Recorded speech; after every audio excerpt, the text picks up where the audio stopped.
Ok, Felipe, só para todos estar na mesma linha, essa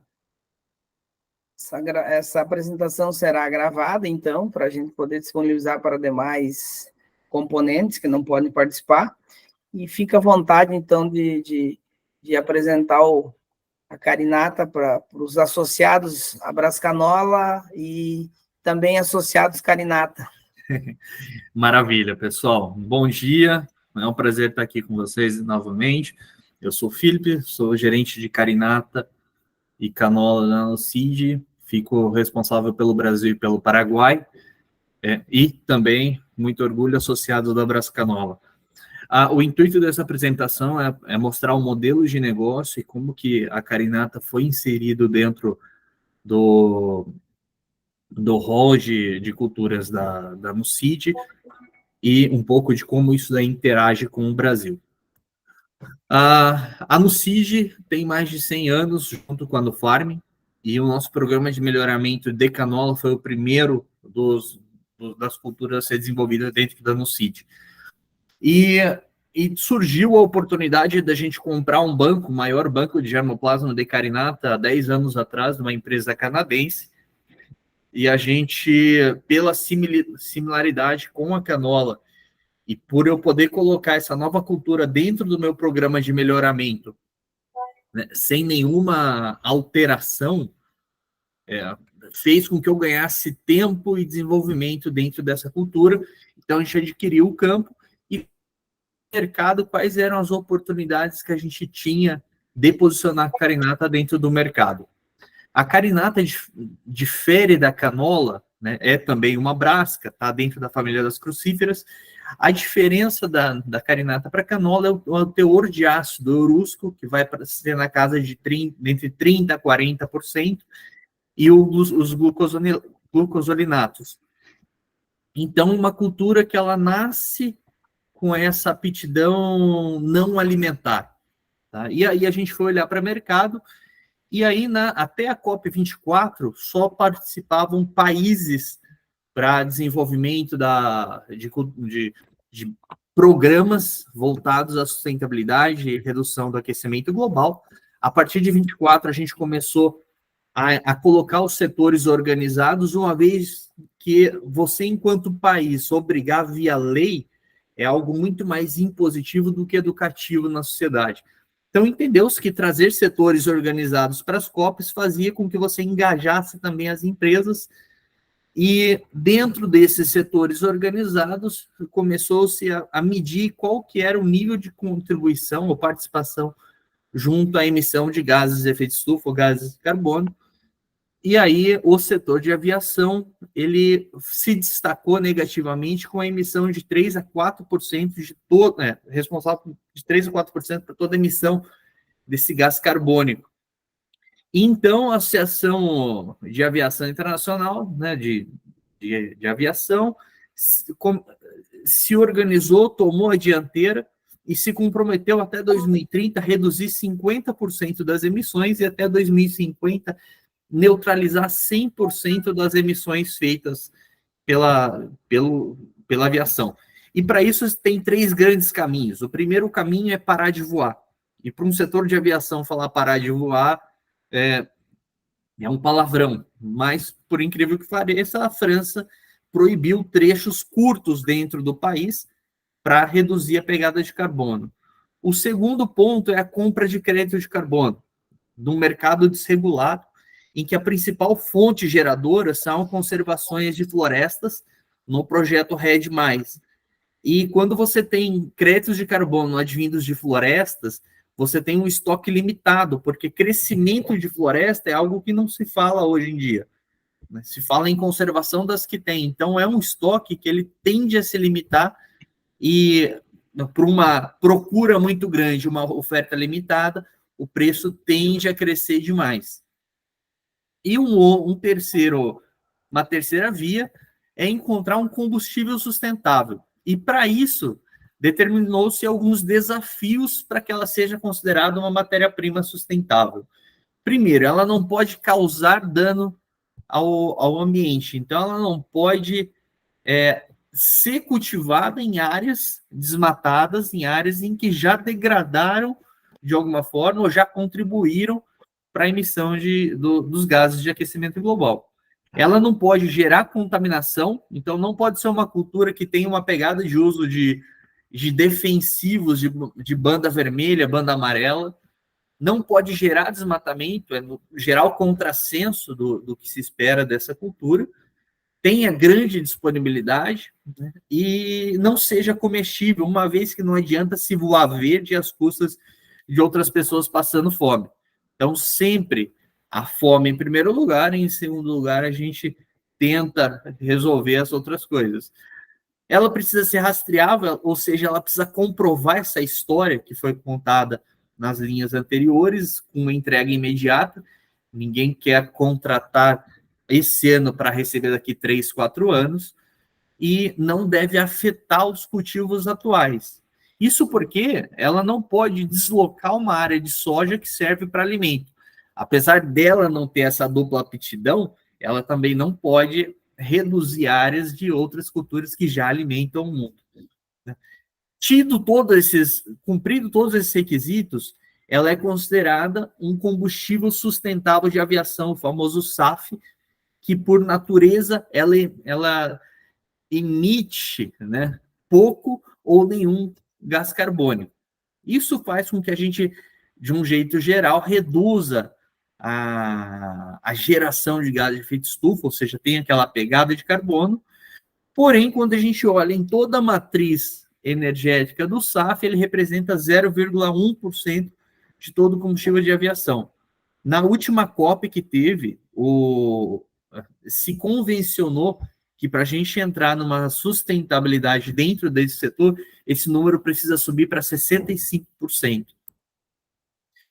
Ou seja, 390 bilhões de litros precisam ser convertidos de alguma forma em 253 bilhões de litros de SAF, o que daria algo em torno de 35, se fosse considerado a carinata como única fonte, e aí a carinata é uma das fontes, seria 35 milhões de hectares, né? 6 vezes a área de soja no Rio Grande do Sul. Só para explorar um pouquinho, 65, se a gente for pensar em toda a sustentabilidade do setor que foi feita na última COP, 65% tem que ser corrigido via SAF, 19% via as medidas de compensação, ou seja, a crédito de carbono via conservação de florestas ainda vai continuar, né? E precisa continuar como um mercado de carbono. 13% são novas tecnologias e 3% é melhoria de infraestrutura e operação. Ou seja, a gente está falando que eu estou chegando no limiar da tecnologia e no limiar da otimização de gestão. O resto vai depender totalmente de uma fonte limpa ou de uma agricultura ou de uma matéria-prima que possa compensar essa pegada de carbono. E para isso a gente entende que a carinata é a resposta concreta e real para esse problema. Uma vez que ela é uma cultura de cobertura com renda, ou seja, ela não vai deslocar uma área de alimento, ela vai ser usada como uma cultura de cobertura para fazer toda a regeneração do solo, toda a redução de erosão, toda reciclagem de nutrientes, e com renda, formalizando todo aquele pilar da sustentabilidade que a gente fala que é os 3 P's, né? Planeta, pessoas e lucro, que é profit em inglês.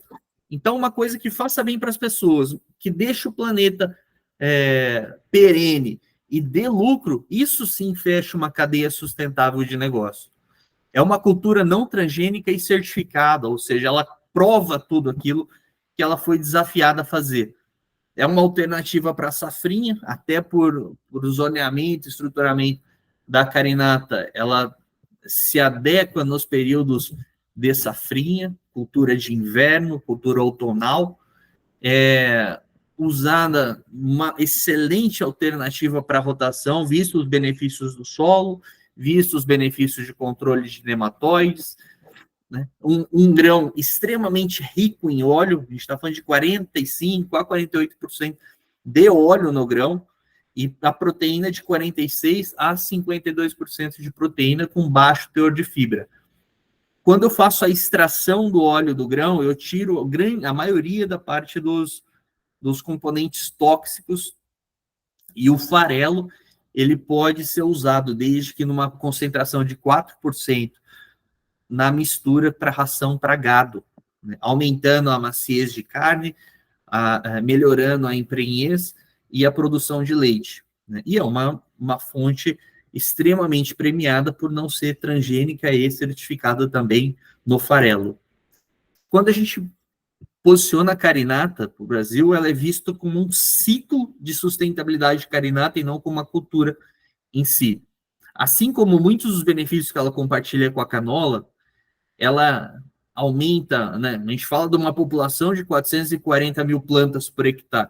A quantidade de raiz que eu tenho perfurando a uma profundidade de 1,80 m para baixo do solo, garante que eu tenho uma grande porosidade desse solo, uma estruturação dele, melhora a infiltração, controle de erosão, né? Nos estudos da Universidade de Buenos Aires, um incremento de biomassa de 8 toneladas de matéria seca acima do solo e 6 toneladas abaixo do solo, com uma relação CN baixíssima, ou seja, uma rápida decomposição e ciclagem de nutrientes para a cultura seguinte, o que justifica a aptidão dela de ser uma rotação de cultura, né? O controle de plantas daninhas, seja pelo controle mecânico do colchão que é feito no solo, impedindo, né, a infiltração da radiação solar para crescimento, aceleração do crescimento de plantas daninhas, assim como o efeito alelopático que existe na decomposição das folhas no solo. Uma baixíssima deiscência, né? Então ela aguenta intempéries climáticos muito maior do que outras culturas, e um consumo de água extremamente eficiente, sendo 40% menor do que o trigo.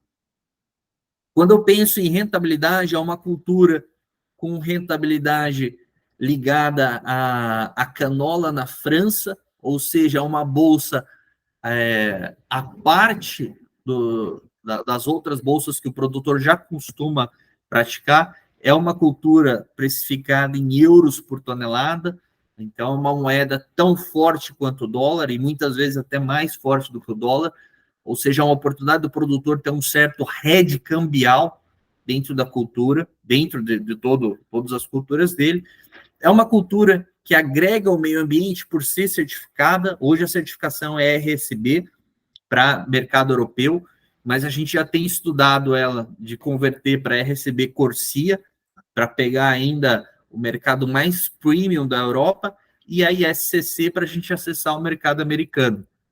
Então, todas elas já foram certificadas na Argentina como piloto. É uma cultura não transgênica, de agroquímicos de baixo impacto, e para biocombustível a gente tem toda essa pegada de redução da emissão de CO2 e o fato de não competir com alimento. Então, essa mandala fecha todo o ciclo do SAF e fecha o ciclo de sustentabilidade de se usar a carinata. Hoje, o manejo de carinata ele é o mesmo manejo da canola, os mesmos equipamentos do soja, então ela não precisa modificar em nada a estrutura e o conhecimento já adquirido dos agricultores e dos associados. Sobre um pouco o negócio da carinata, como que ela funciona. Hoje a Nucid faz o desenvolvimento agronômico da cultura, a genética, as recomendações, os ensaios de validação, apoia todo o processo de certificação e participa como ou titular ou como interveniente anuente de todas as partes do processo, garantindo que esse ciclo de sustentabilidade vai ser seguido em toda a cadeia. A gente vai ter um parceiro dentro de cada sub-região ou região que faz a venda da semente, que estabelece o contrato com os produtores, que participa e se aplica por processo regulatório. Uma vez que a Nucid não é dona do grão, o dono do grão precisa se aplicar. Então, a Nucid dá o apoio para a certificação e esse comprador certifica, né? Faz o armazenamento e a logística também.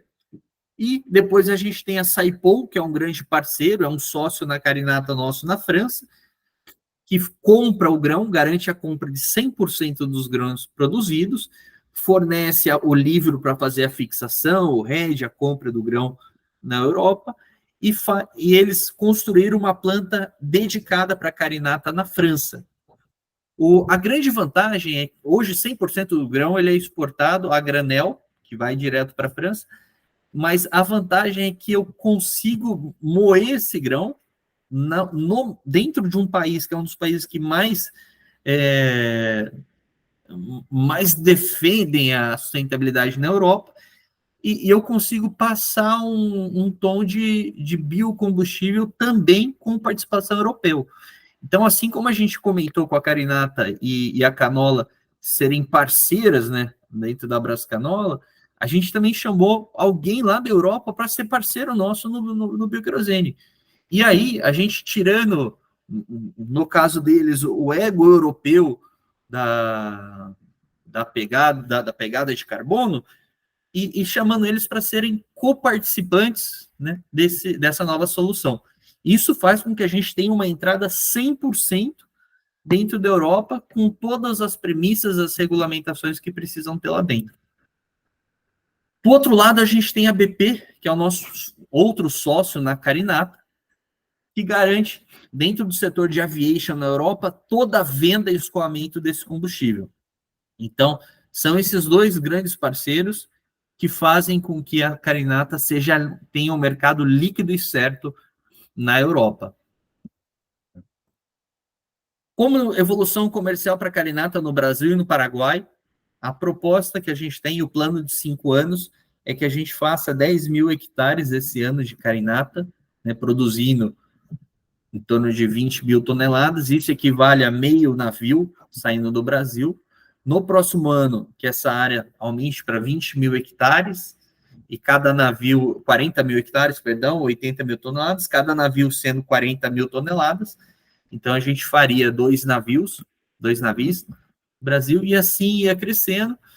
Esse ano a gente vai ter uma pré-validação no Paraguai, ano que vem o Paraguai faz uma área em campos maiores, em campos mais comerciais, e a partir de 2026 começa a participar como um mercado, né, tão promissor quanto é na canola, e aí a gente caminha juntos aqui até 2028 na consolidação da carinata nos dois países, e depois a gente precisa resolver o problema bom, que é ver para onde que a gente vai crescer com tudo isso. Então, são passos audaciosos de fazer esse número em 5 anos, mas também pé no chão para a gente ir crescendo aos poucos e entendendo aos poucos esses movimentos. Por que plantar carinata? Isso daqui é algo que faz sentido, e quando eu apresento, normalmente esse daqui é a primeira coisa que a gente começa a falar, mas eu peço uma licença para falar um pouquinho dos outros pontos, mas é que a carinata hoje ela está sendo paga numa referência de preço soja praça, tá?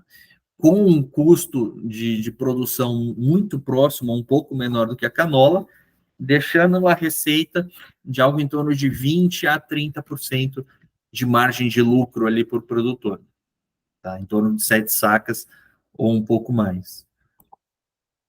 Quando eu falo sobre um pouco, a gente tem 2 híbridos desenvolvidos de carinata, um programa que desenvolveu o primeiro híbrido há 3 anos e o segundo híbrido há 2 anos, que é a Nugest 350 e a Nugest 400.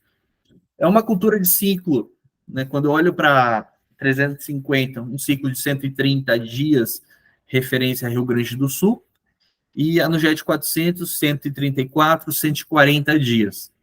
Num primeiro momento, a gente entendeu ser mais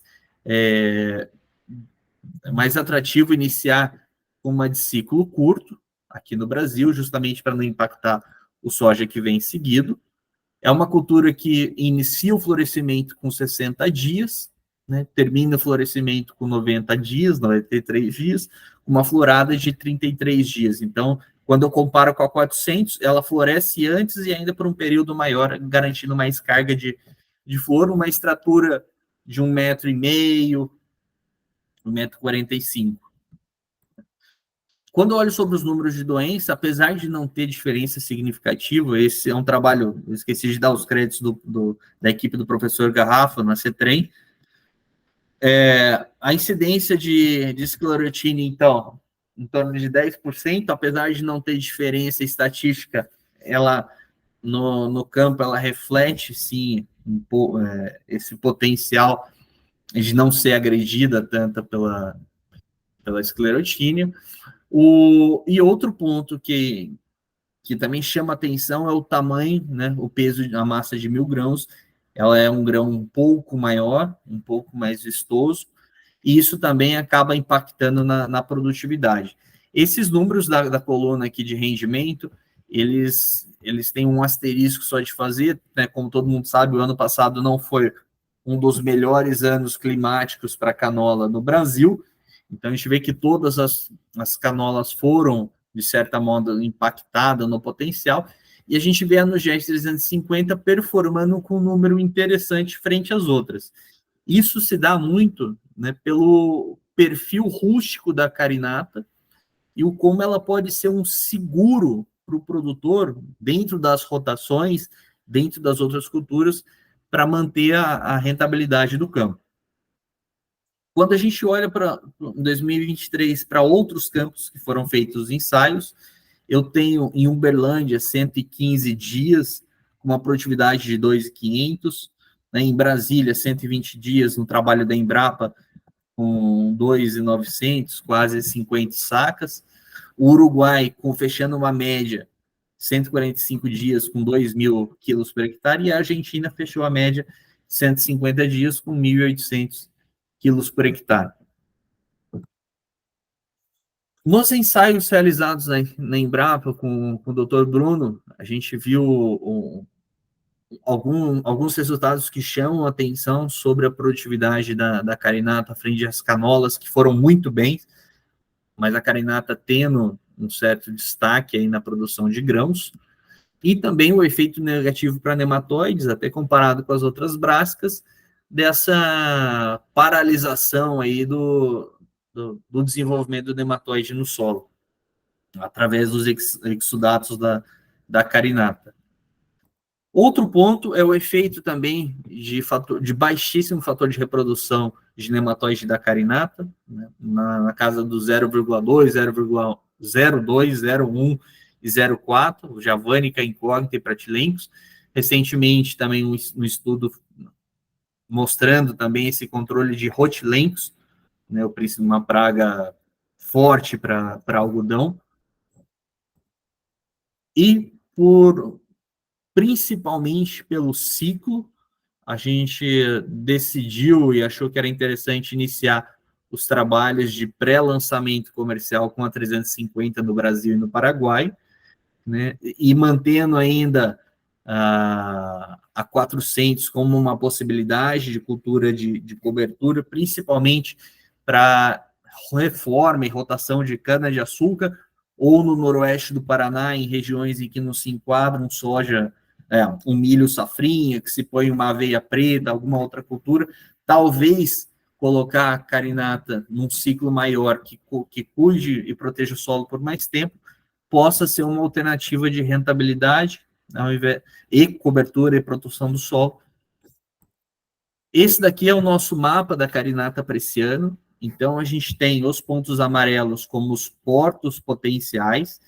Caso essa região aqui do Mato Piba seja um potencial de produção de carinata. Então, onde tem esses pontos verdes aqui nessa região cinza, se der para diferenciar a cor aí, é onde a gente tem as estações de pesquisa esse ano. Então, dando certo, a gente teria 2 portos candidatos a sair com a carinata na exportação. A gente tem também uma zona 3 de produção aqui, quanto mais próxima da zona 1, né, quanto mais baixa a zona, melhor a pegada de carbono. Então, a gente tem aqui a região do Goiás, Minas, Paracatu, como um potencial produtivo, e lá aqui a gente vai ter também 5 pontos de produção. Temos também a diferença aqui entre o norte de São Paulo e também o sul de Minas aqui, também como uma zona 2 de transição. E aí, a principal zona produtora, zona 1, pegando ali o sul do Mato Grosso do Sul, de São Paulo, Paraná, Santa Catarina e Rio Grande do Sul. Para esse ano, a gente tem 2 portos candidatos a fazer a exportação, que é o Porto de São Sebastião, em São Paulo, e o Porto de Rio Grande, no Rio Grande do Sul. Devido ao tamanho da produção e o custo de operação com baixos volumes, a gente decidiu focar toda a exportação via Rio, sobre o Porto do Rio Grande. Tá? Esse daqui são um pouco das fotos do que já tem plantado, que tem em solo de carinata no Brasil esse ano. Então, a gente tem no Mato Grosso do Sul, Tocantins, aqui a gente tem o grupo Adecoagro e o grupo Campanário, juntos os dois têm algo em torno de 200 a 250 mil hectares. De carinata ainda está em validação, né, no Tocantins, no Goiás, em Minas, São Paulo.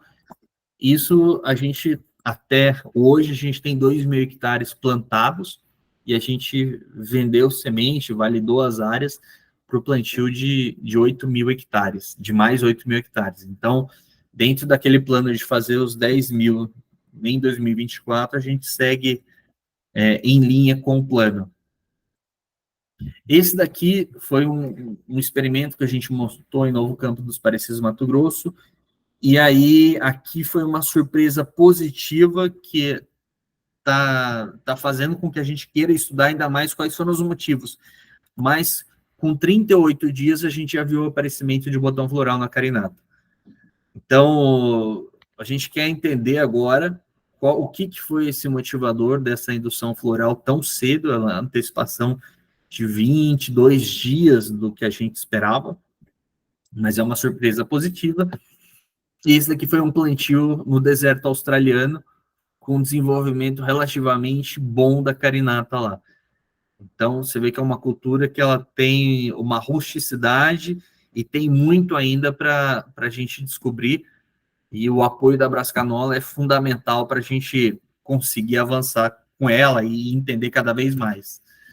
É um pouco disso tudo que eu queria passar para vocês. Foi uma apresentação introdutória e eu acho, e com certeza a gente vai ter muito mais oportunidade para conversar, para falar, para interagir. Eu abro para perguntas.